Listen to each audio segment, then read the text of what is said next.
Breaking news tonight, Sean Diddy Combs has been arrested in a Manhattan hotel this evening after a grand jury indicted the music mogul. Star Sean P. Diddy Combs is under arrest for a fight with a UCLA football coach. The actor, singer, and producer is accused of assault with a deadly weapon. Sean Combs asks for bail again as the judge presiding over his case shuts down one of his requests to stop people in the case from. Diddy has to be one of the biggest Hollywood gangsters of modern times, and the first thing people did was ignore it, mostly out of fear of attacking a powerful music executive. Allegedly masterminding the end of Tupac, reportedly punching Drake, and facing a string of recent lawsuits, Diddy has managed to create an alleged criminal empire, all while being a popular musician. For decades, he stayed on top through violence and fear. Join me today as we dive into the dark side of Sean Diddy Combs and explore why people were so afraid of him for so long. You're going to hear about my party. They're going to be shutting them down. They're going to probably be arresting me, doing all types of crazy things just because we want to have a good time.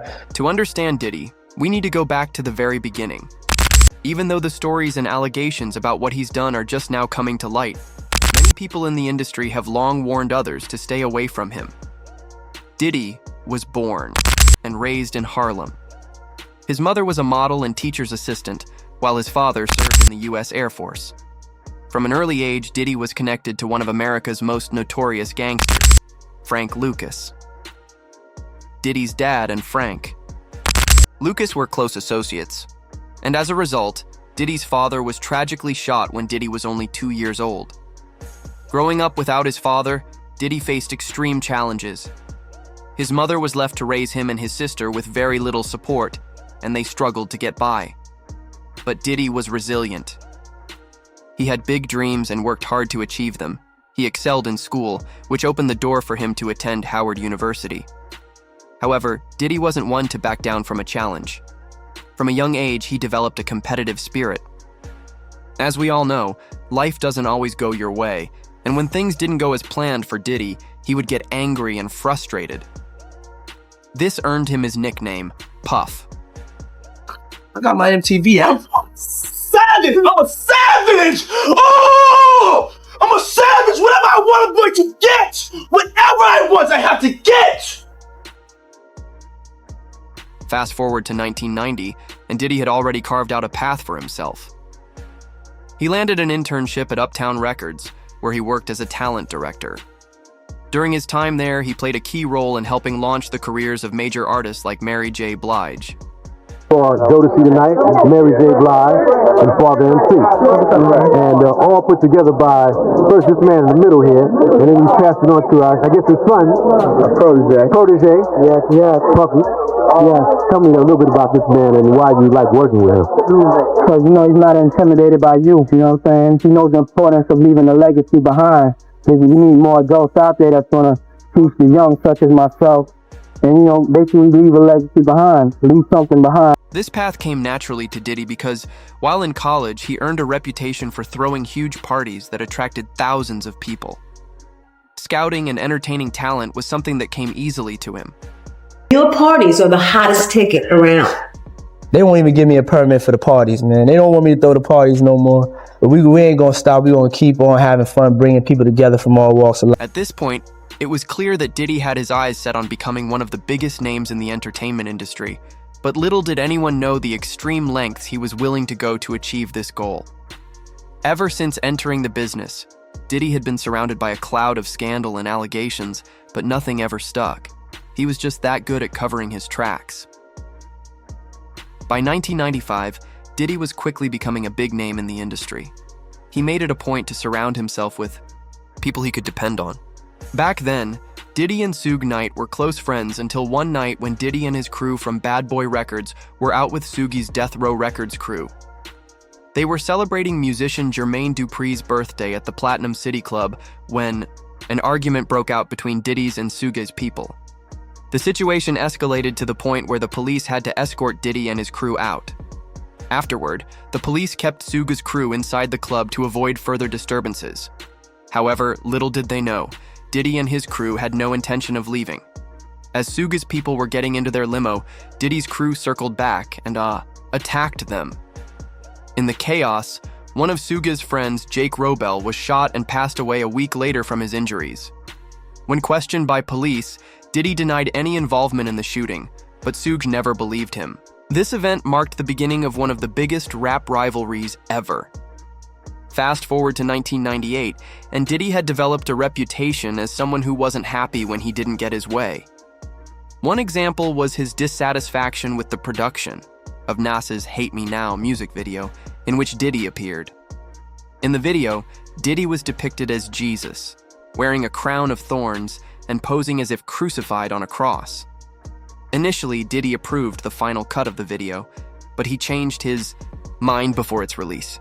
He wanted the crucifixion scene deleted, but the studio had already spent over $144,000 on the video and wasn't willing to change it.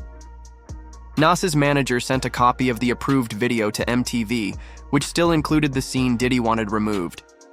Furious, Diddy barged into Steve Stout's office, who was an executive at Nas's label, and attacked him with a champagne bottle. Diddy was charged with second-degree assault. When asked about the incident, Diddy admitted his actions were wrong and apologized to Stout, saying, "I basically went to his office, and what happened in his office I really can't speak about. But I can say this. The way I handled myself in his office was completely wrong, and I've since apologized to Steve about that, and I felt like I just disappointed myself." But this wasn't the last time Diddy would run into trouble with the law. In 1999, news broke that Jennifer Lopez and Diddy had been arrested while trying to escape from the police. That Puff and Jennifer would at that club, because that was kind of like a very regular hip hop club. No A-list celebrities go there. We had a bunch of ballers in there and a couple of them that were just being extremely antagonistic towards Puffy and his group of friends. From that point forward, alcohol kept flowing and tension kept building. Puffy and Shine allegedly got into an argument with another partier shortly before 3 a.m. Someone tossed a wad of cash at Combs as a sign of disrespect. Suddenly, as it turns out, Diddy allegedly made Jennifer Lopez carry an illegal weapon into a club in New York on the night they got arrested. According to reports, while in the club, Diddy got into an altercation and ended up using the weapon that he allegedly had Jenny carry for him. The incident led to 3 people being seriously injured. Lopez and Diddy then fled the scene, sparking a police chase through New York that ultimately ended in their arrest. Police later found a stolen weapon in their car. By this time, a run-in with the police was nothing new for Diddy, but it was uncharacteristic for Jennifer Lopez. When the press caught wind of the situation, they went into a frenzy, making headlines, and further fueling the public's fascination with Diddy's controversial lifestyle. The reason Miss Lopez was dismissed is because if you or I went into a car and sat in the back seat and a gun was found in the front, our cases would be dismissed. I want to say to you all face to face, I had nothing to do with a shooting that night in a nightclub, nor did Jennifer. Still, the tabloids kicked into overdrive. There were guns, there was a shooting, there was a car chase, and Jennifer Lopez was prominently part of this picture. She suddenly looked like a gangsta. She wasn't in trouble for anything, but you couldn't get away from the media coverage of how she was involved in the situation. The bad press KO'd a relationship already on the... After the arrest, Jennifer Lopez was released within less than an hour, with all charges against her dropped. However, Diddy had much more to answer for. In addition to the charges he was already facing, prosecutors alleged that he tried to bribe his driver to take the fall for the weapon in exchange for $50,000. When the case went to trial, Diddy was acquitted of all charges. However, one of his associates who was with him that night ended up going to prison for 9 years. Natana Rubin, one of the people injured in the club incident, was particularly upset about Diddy's acquittal. She claimed that she saw Diddy pull out the weapon and use it on her face, but at the time, no one believed her. According to a recent lawsuit, Diddy allegedly bragged afterward, admitting that he did exactly what Natana had accused him of. See that J-Lo broke up with P. Diddy, you would laugh at that. That's, in other words, it's very disrespectful. It's very disrespectful. Made him look bad? Made him look like a bitch. Right. If he go around, he promoted her, he helped her, he took us to a certain level, he gave her that ghetto credibility, and he was like telling her, he believed in her, he told her she can do it. And from the rings, from the chains, and all those type of things, and Natana further added that while they were in court, Jennifer Lopez lied about Diddy having the weapon. She claimed that Lopez denied knowing about the weapon, even though Natana alleged that Diddy had used it during the incident. This added to the controversy surrounding the case, with many questioning the truthfulness of the testimonies and the influence Diddy might have had over those involved. I'd like to see the investigation involving you getting shot at that club be reopened? Absolutely, absolutely. The irony is, there was a grand jury. We all had to go and speak at the grand jury. J-Lo testified at the grand jury, as did many other people. It needs to be reopened, because if that is in fact the case, she carried the gun in and she lied to the grand jury. It needs to be reopened. Natanya Rubin went as far as to allege that Jennifer Lopez failed to mention that Diddy allegedly forced her to carry the weapon in the first place. Natanya admitted that she understood why Jenny might have done what she did to protect herself from Diddy. However, it seems Diddy never learned from this experience. In 2013, after the VMAs, Diddy got into a heated exchange with Kendrick Lamar. Kendrick had declared himself the king of New York on Big Sean's track Control, which didn't sit well with Diddy, who was reportedly very drunk at the time. Diddy allegedly tried to pour a drink on Kendrick to put him in his place, but J. Cole stepped in to intervene. A fight broke out between Diddy and J. Cole, but both men later denied it ever happened.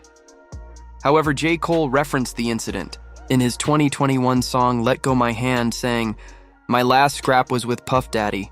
Who would have thought it?" In 2014, Diddy was involved in another altercation, this time with Drake. The two reportedly disagreed over the ownership of the beats to Drake's song 0 to 100. The argument allegedly escalated outside Live nightclub during DJ Khaled's event for Art Basel weekend. Words were exchanged and the situation reportedly turned physical, with Diddy telling Drake, "You will not disrespect me." Then, in 2015, Diddy got into yet another fight, this time with UCLA assistant football coach Sal Alosi. Diddy was present at a practice when Alosi told Diddy's son Justin that he would not receive special treatment just because his father was there. After practice, Diddy and his son went to Alosi's office, where an argument ensued. Diddy allegedly grabbed the coach, leading to him being forcibly removed from the office. As he was being escorted out, Diddy reportedly swung a kettlebell at an intern. These are just a few of the many questionable incidents Diddy has been involved in over the years. And we haven't even touched on the rumored activities or the mountain of lawsuits he's currently facing. So, what do you think? Did the industry keep quiet about Diddy all these years, or were they just too afraid to expose him? Let me know your thoughts in the comments. And don't go anywhere, because this Diddy story is about to take an even darker turn, and you won't want to miss it.